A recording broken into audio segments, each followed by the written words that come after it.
El candidato ultraderechista Jair Bolsonaro picó en punta para la segunda vuelta de las elecciones presidenciales en Brasil que se realizarán el próximo 28 de octubre. Pero ¿qué hay detrás del triunfo de este candidato que tiene una plataforma homófoba, racista, misógina y con nostalgia de la dictadura? Veamos las razones. La primera razón es la frustración. Brasil viene de una seguidilla de escándalos de corrupción que han golpeado prácticamente a toda la clase política, incluyendo por supuesto al Partido de los Trabajadores de Luis Inácio Lula da Silva y también a los partidos de centro derecha. La frustración también tiene que ver con el hecho de que los brasileños han venido atravesando un largo periodo de recesión, el más grave de los últimos años en ese país luego de la etapa de apogeo vivida durante la época del expresidente Luis Inácio Lula da Silva. Esto ha creado sentimientos encontrados, pues por una parte se recuerda con nostalgia los triunfos económicos del gobierno de Lula da Silva, pero también se recuerda cómo durante el gobierno de su sucesora, Dilma Rousseff, el crecimiento económico cayó prácticamente a cero. La segunda razón está relacionada con que Bolsonaro consiguió el apoyo de las iglesias cristianas, evangélicas y pentecostales. Digamos que un tercio de la población de Brasil se considera seguidora de estas iglesias y a través de la influencia de los pastores se consiguió que los fieles depositaran su voto a favor de Bolsonaro, entre otras razones porque él maneja dentro de su plataforma ideológica temas contra el aborto, contra los homosexuales y contra la ideología de género que ellos consideran muy cercanos a sus posiciones religiosas y por supuesto también ideológicas. Un 46% de los seguidores de estas iglesias terminaron dándole su voto al radical extremista Jair Bolsonaro.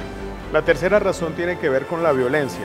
Brasil es considerado uno de los países más peligrosos del hemisferio, donde se están batiendo récords de homicidios habitualmente y donde hay mucha desconfianza acerca de la labor que cumplen las fuerzas militares y las fuerzas policiales. Pues bien, ante ese panorama desolador, Bolsonaro propone liberar un poco las restricciones al uso de armas por parte de los particulares y también una especie de cacería contra los delincuentes y las personas que están cometiendo delitos. De hecho, también está planteando que se reduzca la imputabilidad a los 16 años para poder también combatir el crimen de los adolescentes. Esta es una plataforma muy parecida a la que está llevando a cabo en Filipinas el presidente Rodrigo Duterte y también tiene que ver mucho con la ideología de la Asociación Nacional del Rifle en Estados Unidos, que permite o que estimula el uso cada vez más temprano de armas por parte de la población estadounidense. Otro de los elementos fundamentales en el buen resultado de Jair Bolsonaro fue su uso de las redes sociales. Él logró convertirlas en una especie de trinchera, muy parecido a lo que hizo Donald Trump en su campaña presidencial en Estados Unidos, y la convirtió esas redes sociales en unas máquinas difusoras de informaciones falsas, de fake news y de ataques contra la campaña de Fernando Haddad y por supuesto contra la figura de Luis Inácio Lula da Silva. A el manejo que se le dio a estas redes sociales se le debe en gran parte la victoria obtenida por Bolsonaro en las urnas este domingo.